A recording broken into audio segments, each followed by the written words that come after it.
I just want to check my balance.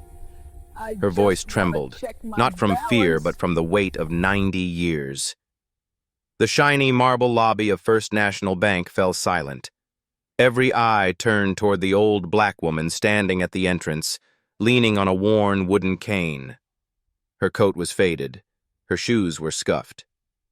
To everyone watching, she looked lost, out of place, maybe even confused. Some people stared with curiosity. Others looked annoyed. A few whispered and laughed behind their hands. But at the center of the lobby stood Charles Whitmore, the bank's executive vice president, 52 years old, expensive suit, perfectly styled hair, and a smile that never quite reached his eyes. When he heard her speak, he laughed, loud, sharp, mocking. "Ma'am," he said, his voice dripping with false politeness, loud enough for the entire room to hear. "I think there's been a misunderstanding. This is a private wealth management bank. Perhaps the community credit union down the street would be more appropriate for your needs." The lobby erupted in muffled laughter. Wealthy clients exchanged knowing glances. Security guards shifted uncomfortably. Everyone assumed the same thing. This old woman had wandered into the wrong building. But Margaret Bennett didn't flinch. She didn't argue.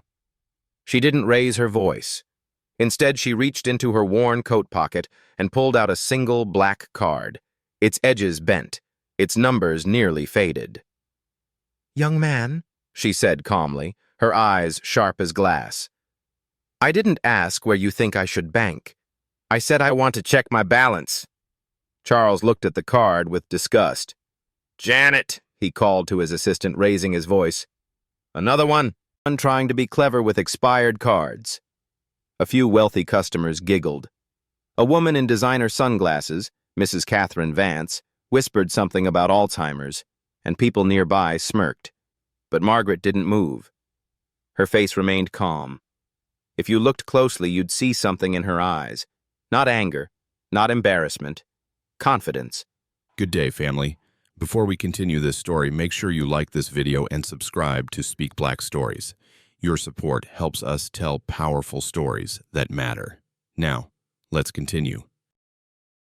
The kind that comes from surviving storms no one in that lobby could imagine. Janet approached cautiously. "Sir, maybe we should just run the card through the system." "Absolutely not," Charles snapped. "I will not waste our time on this nonsense." That's when Margaret smiled. Not an embarrassed smile. Not a nervous smile. It was a smile full of stories, the kind that makes people pause. Two security guards started walking toward her. "Ma'am," one said softly, "Mr. Whitmore has asked us to escort you outside." Margaret's eyes hardened slightly. She'd lived through the 1940s and 50s. She knew what escort outside used to mean. "Young man," she said gently, "I didn't say I was leaving. I said I want to check my balance." Charles burst into laughter, addressing the entire lobby. "See, everyone? This is exactly why we have security. Confused people trying to access services they don't understand." Mrs. Catherine Vance lifted her Hermes handbag to hide her laugh. "Poor thing. Probably Alzheimer's. My housekeeper was like that." Then Margaret did something that shocked everyone. She laughed. Deeply, like music filling the space. "Alzheimer's," Margaret repeated calmly. "That's funny. Because I remember very clearly the day I worked 14 hours cleaning your grandfather's office back in 1955. The entire lobby went silent. Charles froze. His family had owned shares in the bank since 1932. Almost nobody knew personal stories about his grandfather. "Excuse me?" he stammered. "You were 15, Margaret continued. "I worked after school so my mother and I could eat. Your grandfather liked to leave lit cigarettes burning on the marble counters just to see if I would dare complain. I never complained. We needed the money." Janet swallowed hard. She'd heard rumors about the old Whitmore family, but never like this. "I remember," Margaret said softly. When your grandfather told me that people like me should be grateful to serve people like him. He said it was our natural place in life. She gave a sad smile. Funny how family habits pass from generation to generation. Isn't it, young Whitmore? Charles's face turned red. Sweat formed on his forehead. These are just stories. Anyone can lie. Margaret looked at him calmly. Your grandfather had a scar on his left hand shaped like a crescent moon. He got it the day he tried to smash a glass ashtray over my head when I was 17. He missed, cut his own hand. Later told everyone it was a gardening accident. Complete silence. Several customers quietly moved toward the exit. I have spent 70 years, Margaret said, her voice carrying power, wondering if I would ever get the chance to show the Whitmore family what someone like me can truly become once she refuses to stay invisible anymore. Charles's hands trembled, but pride won over common sense. He raised his voice. Security. Remove this woman immediately, and if she refuses, call the police. Margaret straightened her posture. Suddenly, she didn't look fragile anymore. She looked like a woman who had survived segregation, racism, humiliation, and injustice, and had somehow turned it all into quiet power. Young Whitmore, she said, her voice slicing through the room, are you absolutely sure you want to call the police on a client of your own bank? I believe the newspapers would enjoy that story. The lobby froze, and then the main doors opened. A tall man in a perfectly tailored suit walked in. He moved like someone who knew this building better than anyone else. This was Gerald Simmons, 58 years old, senior vice president, founding board member, one of the most powerful people in the institution. The moment Charles saw him, his stomach dropped. Gerald's signature was on Charles's last performance evaluation. Gerald decided who stayed and who got fired. Charles, Gerald said calmly, but his tone carried absolute authority. Why am I hearing shouting from my office on the 10th floor? Gerald looked around slowly. 2 security guards surrounding an elderly woman, wealthy customers whispering nervously. Charles sweating and red-faced. Gerald understood instantly. He could feel the racial disrespect in the air without anyone saying a word. Charles forced a smile. Gerald, thank God. We have a confused woman with fake documents. Gerald raised his hand and walked right past Charles. He went straight to Margaret. Margaret, his voice turned warm. It's so good to see you again. I hope everything is okay. Are you having any trouble with our services? You could hear a pin drop. Charles felt dizzy. How could Gerald possibly know this woman? Margaret smiled, not sweetly, but like someone who'd been waiting for this moment for years. Hello, Gerald. I am facing some interesting challenges.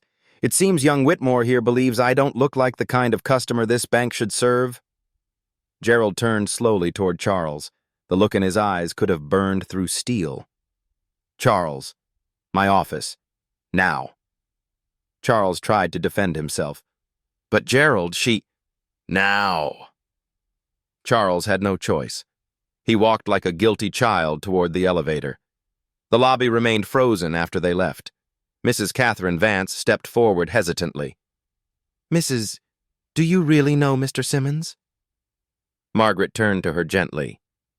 Honey, I taught Gerald Simmons mathematics at a public school in Brooklyn in the 1980s.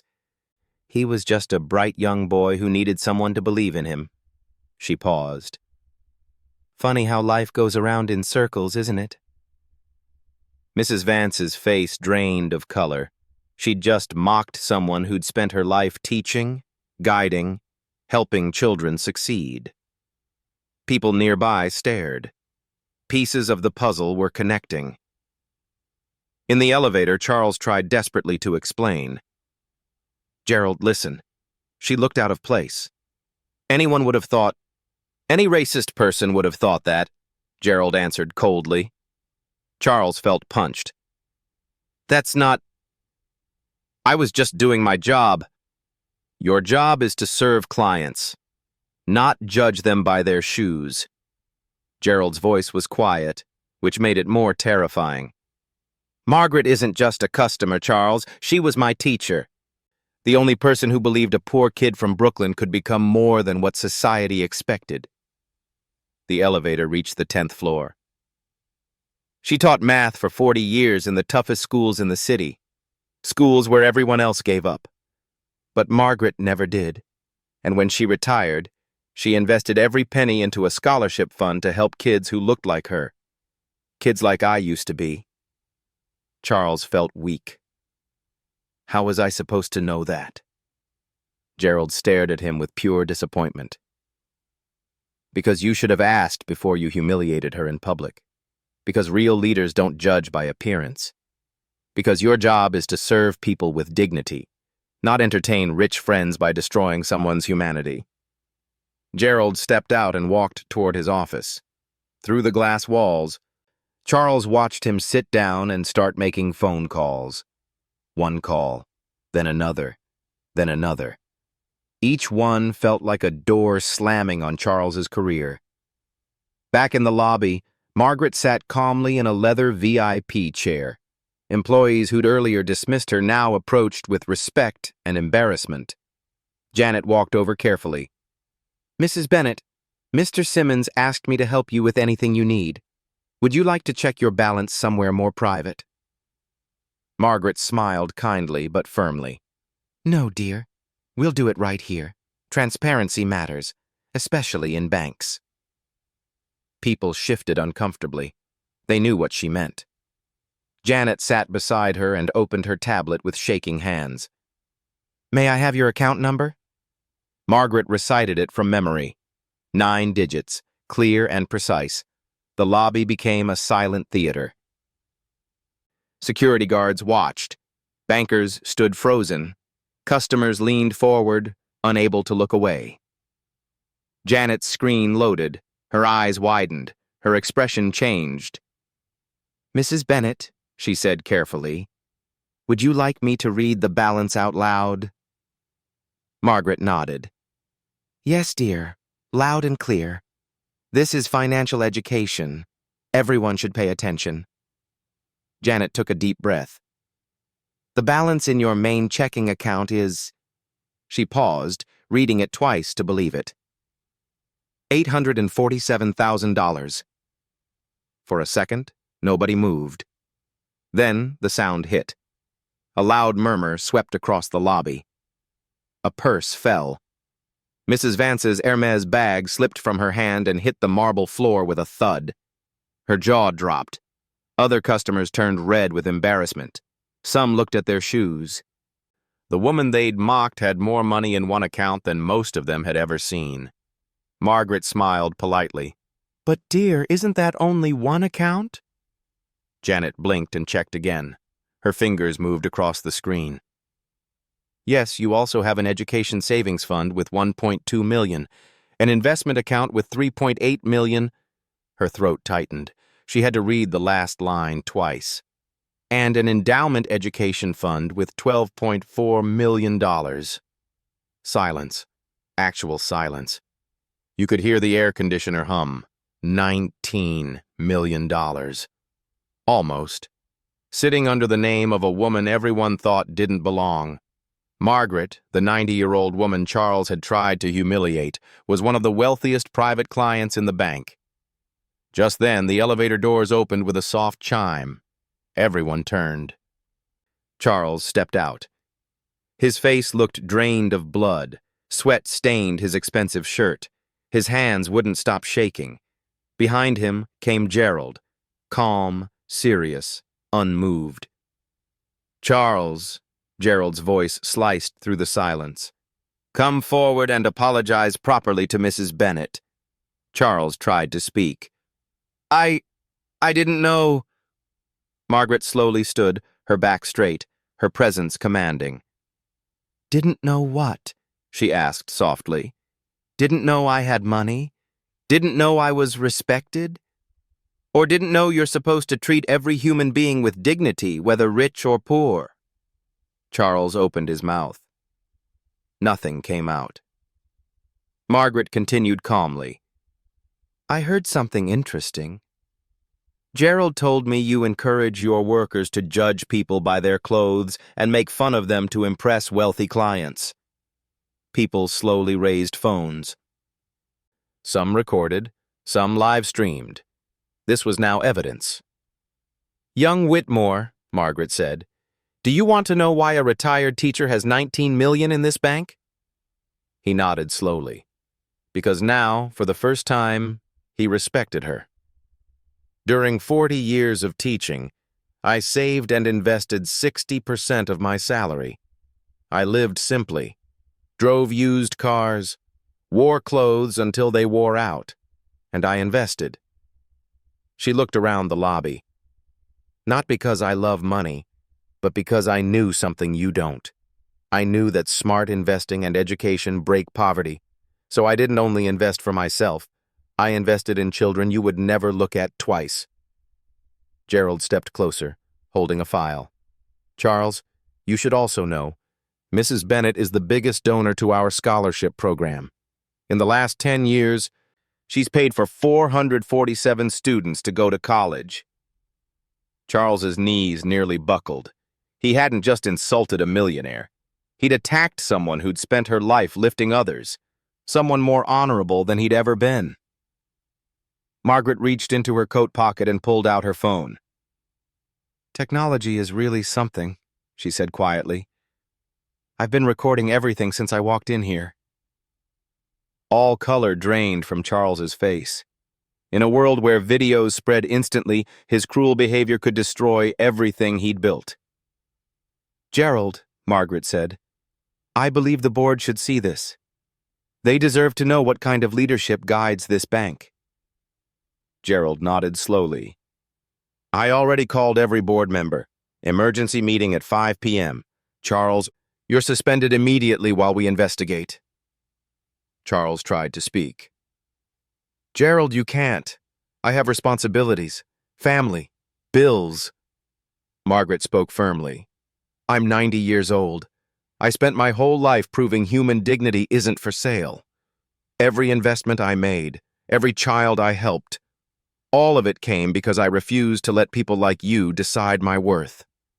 She walked closer. Charles stepped back. "The difference between us is simple," Margaret said softly. "You use your power to make people feel small. I use mine to lift people up." Silence fell. Everyone knew she was right. Mrs. Catherine Vance stepped forward, her voice trembling. "Mrs. Bennett, I want to apologize. Truly. I behaved terribly. There's no excuse." Margaret turned to her gently.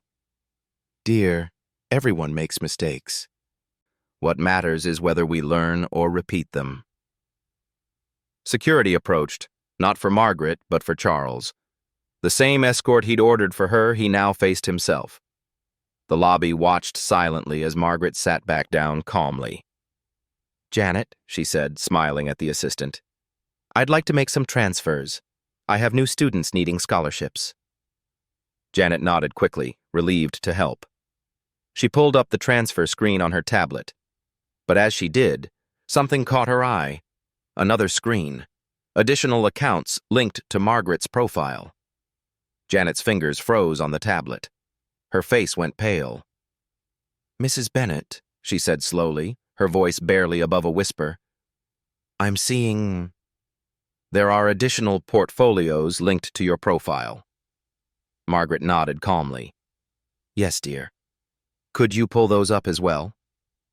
"I'd like to review everything while I'm here." Janet's hands trembled as she navigated through the system. The lobby, which had started to relax slightly, tensed up again. People sensed something else was coming. Janet's eyes grew wider with each screen she opened. Her breathing became shallow. "Mrs. Bennett," she said, her voice shaking now, "I'm showing corporate investment portfolios, real estate holdings across 3 states, venture capital funds." She stopped, swallowed hard, looked at Margaret as if seeking permission to continue. Margaret smiled gently. "Go ahead, dear. Read it." Janet took a shaky breath. Your total assets under management at this institution are... Her voice cracked. She had to read it 3 times. $1.237 billion. The words hung in the air like a bomb that hadn't exploded yet. Then someone gasped. Then another. Then the entire lobby erupted in shocked murmurs. Billion. Not million. Billion. Mrs. Vance grabbed the counter to steady herself. Other customers stood frozen, their mouths open. Even the security guards looked stunned. But Margaret wasn't finished. "Janet," she said calmly, as if discussing the weather, "could you also pull up my shareholder information?" Janet's fingers fumbled on the tablet. She navigated to the corporate holdings section. Her eyes scanned the screen, then scanned again. You hold a 12% ownership stake in First National Bank," Janet whispered, barely able to speak. That makes you one of the founding shareholders. You're on the board." Complete silence. Charles, who was being escorted toward the exit by security, stopped dead in his tracks. His legs nearly gave out. He turned to look at Margaret, his face a mask of absolute horror. He hadn't just humiliated a wealthy client. He had tried to forcibly remove one of his own bosses. Gerald, who had been watching from near the elevator, allowed himself the smallest smile. He'd known this moment was coming. He'd been waiting for it. "Mrs. Bennett has been conducting what we call values testing," Gerald said, his voice carrying across the lobby. "For the past 6 months, she's been visiting branches anonymously to see how we treat customers who don't fit our typical profile." He paused, letting that sink in. "She wanted to know if we truly serve everyone with dignity, as our mission statement claims, or if we only serve people who look wealthy." Gerald turned to look directly at Charles. "You failed, spectacularly." Margaret stood slowly, her cane in one hand, her dignity wrapped around her like armor. "I built my wealth over 70 years, she said, her voice steady and clear. "I started as a cleaning woman making $2 an hour. I became a teacher making poverty wages. But I saved, I invested, I learned, and I never, ever let people like the Whitmores decide my worth." She looked around the lobby at all the faces watching her. "I invested in real estate when banks wouldn't give black women mortgages. I bought stocks when brokers laughed at me. I created scholarships when universities ignored poor children. And I did it all while people who looked like you," she gestured around the room, "told me I didn't belong." The weight of her words pressed down on everyone. "I acquired my stake in this bank 15 years ago," Margaret continued, "not for profit, though it's been quite profitable, but because I wanted to ensure that institutions that once excluded people like me would one day be forced to include us, not as tokens, as equals, as owners." Charles fell to his knees, actually fell, right there in the lobby. Tears streamed down his face. "Mrs. Bennett, please," he sobbed. "I didn't know. I'm sorry. Please, I have a family."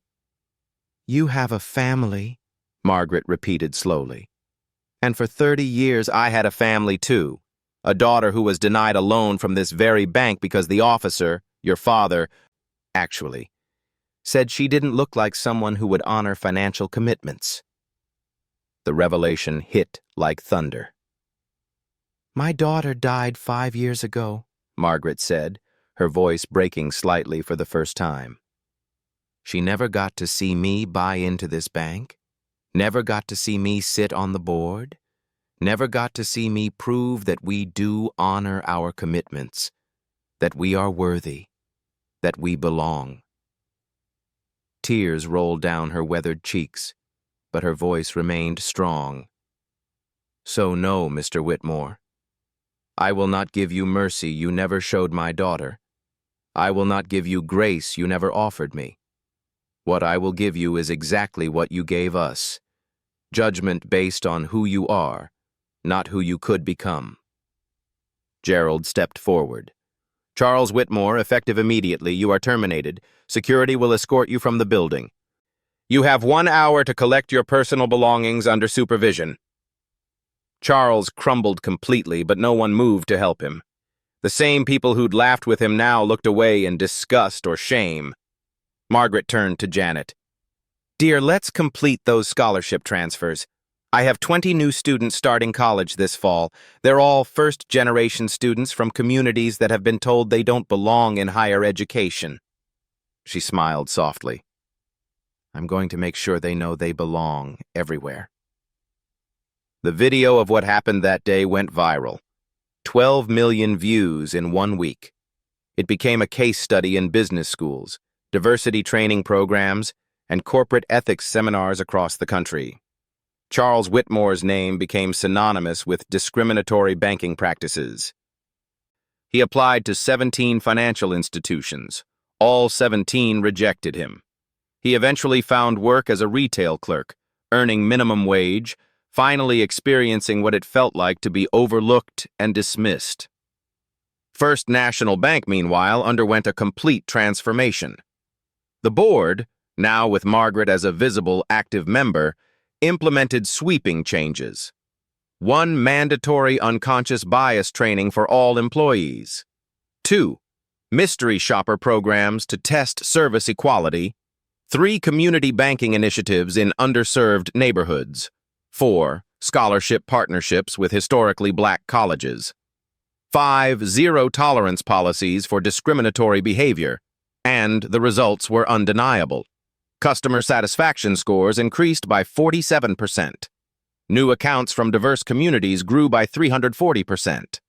Employee retention improved dramatically. And profits reached record highs. Gerald, now promoted to CEO, often quoted Margaret in interviews, "Respect grows business. Discrimination kills it." On a bright morning in December, Margaret walked through the same marble lobby where she'd been humiliated 6 months earlier. But everything was different now. Employees smiled warmly and greeted her by name. Customers of all backgrounds moved through the space comfortably. A large portrait of Margaret hung near the entrance with a plaque that read, Margaret Bennett, board member, philanthropist, advocate for dignity in banking. When she entered, people stood, not from fear but from genuine respect. Janet, now promoted to Director of Inclusive Client Services, rushed over with a warm smile. Mrs. Bennett, your office is ready. The new scholarship candidates are waiting for their interviews. Margaret had turned her private office on the 15th floor into an interview space where she personally met with scholarship applicants. Every week, she spent hours talking to young people who reminded her of her younger self, talented, determined, but told by society they didn't belong. That afternoon, she interviewed 7 students. Each one had a story of overcoming obstacles, of being underestimated, of fighting for opportunities that should have been freely given. One young woman, Keisha, sat nervously across from Margaret. Mrs. Bennett, I don't know why you're doing this for people like me. Margaret smiled gently. Because 70 years ago, someone told me I didn't belong, and I spent my entire life proving them wrong.